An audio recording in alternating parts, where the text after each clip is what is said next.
Yes. Chop popcorn. You're welcome to episode 28 of Popcorn. Now, I didn't put out an episode last week only because I dropped a song, the UFC anthem, part 1, meaning there's going to be many more parts. Please take yourself over to Bandcamp, www.bandcamp.com, and go get that joint. It's hot. Go get that joint. And also I have a couple of goodies, more than a couple of goodies, like 25 projects, 25 albums, Modenine albums and EPs, 25, and there are a whole bunch of them that you guys haven't heard. So they're in my Bandcamp right now, but what I did was I made them private. Let's see how the UFC anthem is going, and if it's going pretty good, I might reward all my fans by putting out the other albums on Bandcamp. It's all good though. The UFC anthem, emailed it to a whole lot of people and they're really feeling it. The feedback is crazy. So episode 28, what we gonna talk about? I might talk about that one time I traveled to PH with FaZe. That was crazy. Shout out to my boy LD Extra Large from SWAT Route. This is Lockdown Dombin. He's from Jos. Yeah, but shout out to LD Extra Large. That's my homie. He was working at Rhythm at that time. He sent me a message. I think I was working at Rhythm too. That was during the times I put out Malcolm IX. And Malcolm IX was buzzing. I was getting messages all over the place. I even got a message from a group of guys. That was the funniest one. I wish I could record. I could have recorded it back then, but I didn't.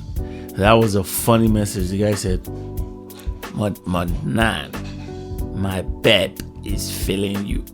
Then I was like, "Yeah, thank you." No, you don't understand. My babe, my own babe, my babe is feeling you. I was like, okay, cool. I guess I've told this story before, so I'm not gonna,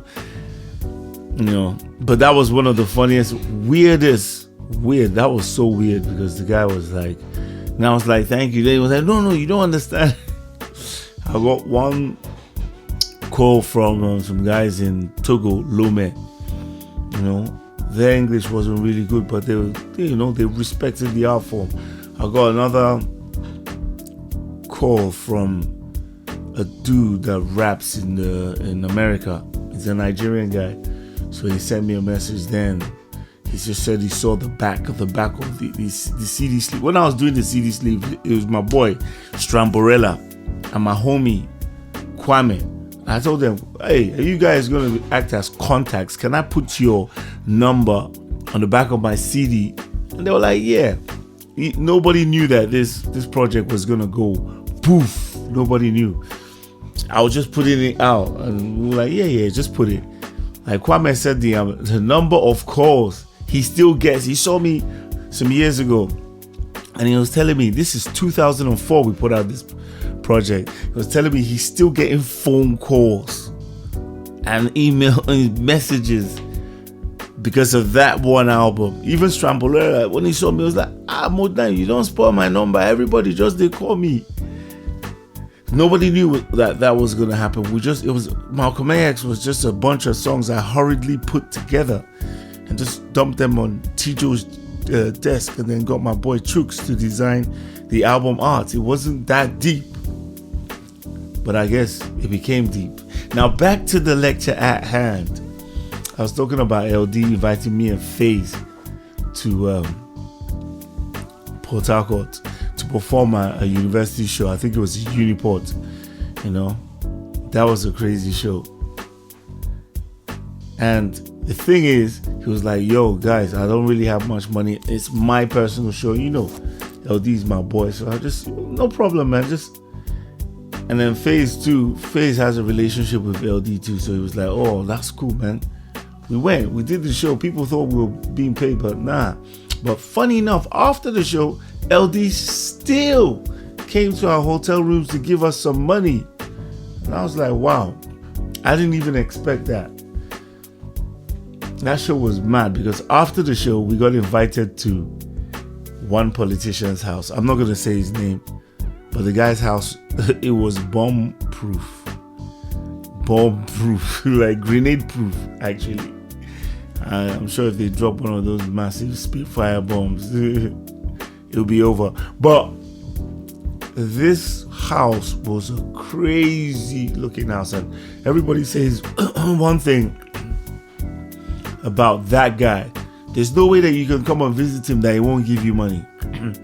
So I'm not going to mention the guy that took all the money. The person that was like saying, let's go. I'm not mentioning his name.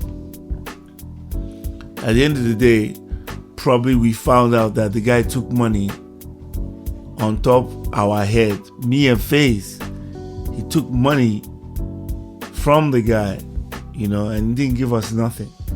So that's one of those days, one of those times when you're, being an artist and the ups and downs come. Sometimes you make a whole bunch of money and you probably be the last person to know that you made that money. A whole bunch of money, like my last label, ?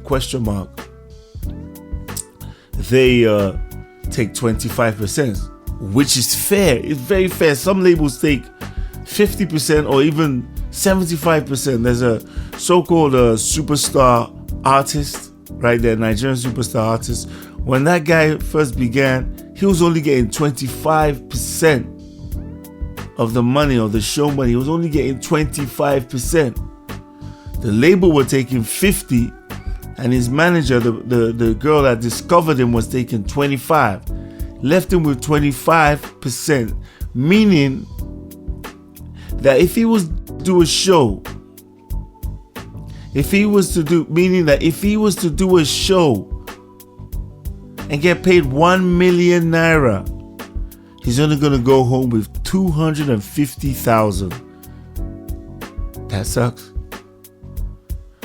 Some of those deals are really crazy like that, but my deal was 25%.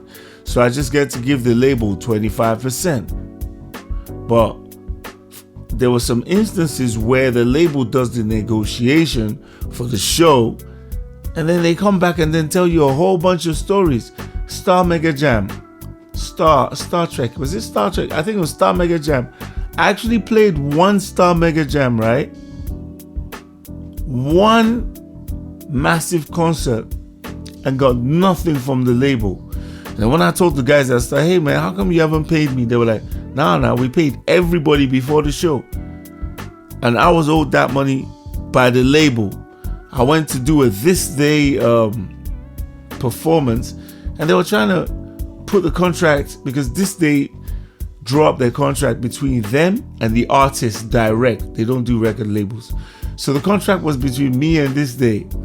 And the guy was trying to cover the amount. I've talked about this in one of my previous episodes. So much rubbish goes on. There was a time I went to Mina. Now, this is a crazy story because DJT, right? I was chilling with DJT. This was before the Elbow Room video got shot. We were just chilling and, talking about hip hop. And then DJT said, listen, man, let's shoot a big video, Elbow Room. So that was the first video. We shot it twice. We did 2 shoots to get that one video. 2 shoots. The first, we did a little bit of here and there. Then DJT said, listen, we got to do it properly. He wrote down a number of things that I should go by. And I was like, okay. So I had a show in Mina. Was it Mina? Yeah, it was Mina. I had a show in Mina. And I went there. I can still remember the name of the guy that ran away with the show money. They paid me part of the money, but I was supposed to perform and then get everything. That was when I was still being a very gentle, good man. I trusted people. The guy said, you know what? We'll give you this. I jumped on a bus from DJT's crib, his office in Ikeja. I went to Ido Market on a bike. Then I jumped on a bus all the way. Because when I got to Ido, all the cabs and everything, they were filled up, and I was like, what? And the only way to get to Mina that time was because I schooled in the north.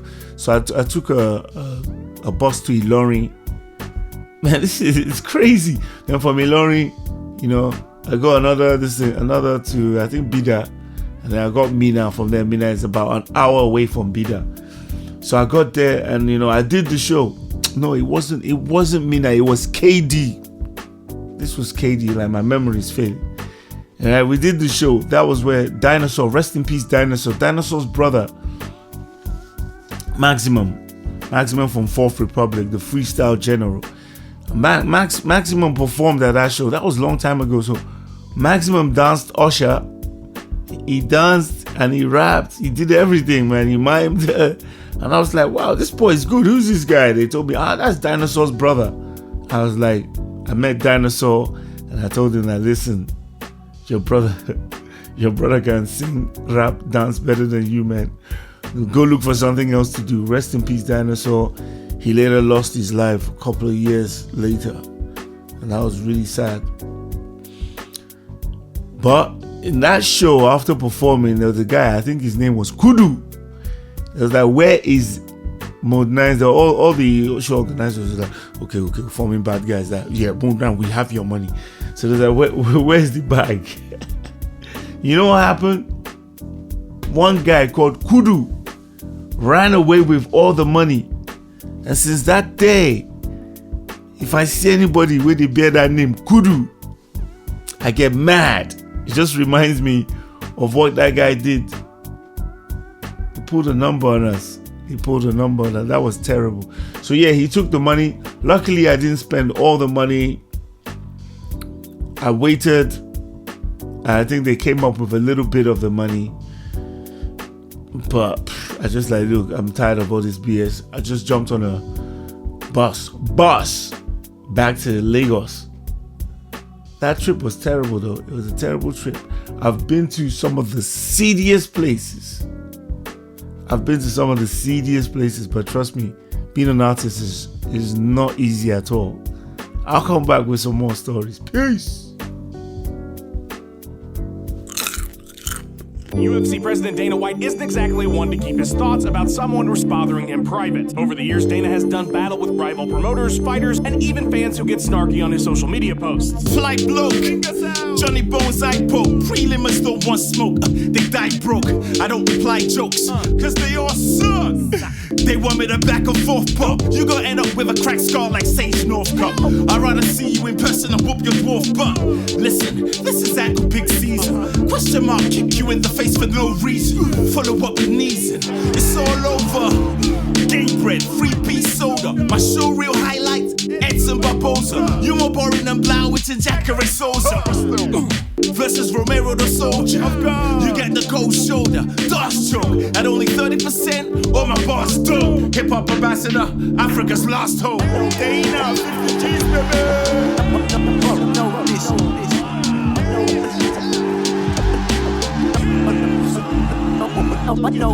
Dana, 50 G's, baby.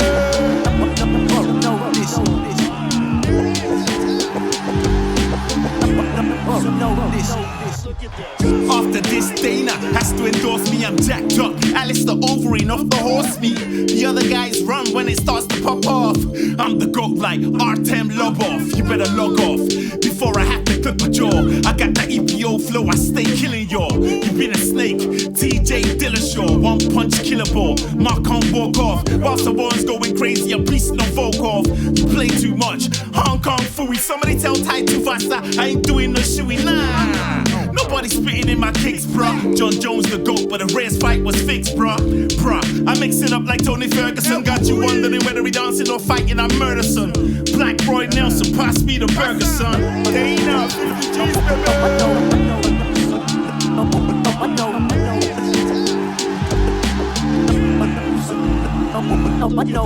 Dana, 50 G's, baby.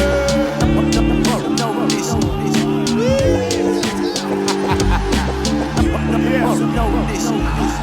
Shout out Francis Ngannou. Shout out Kamaru Usman. Style Bender.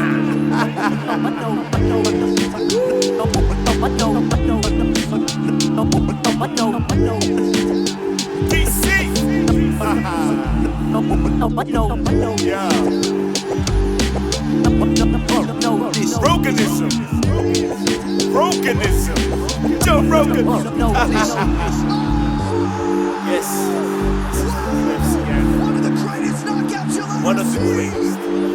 Yeah.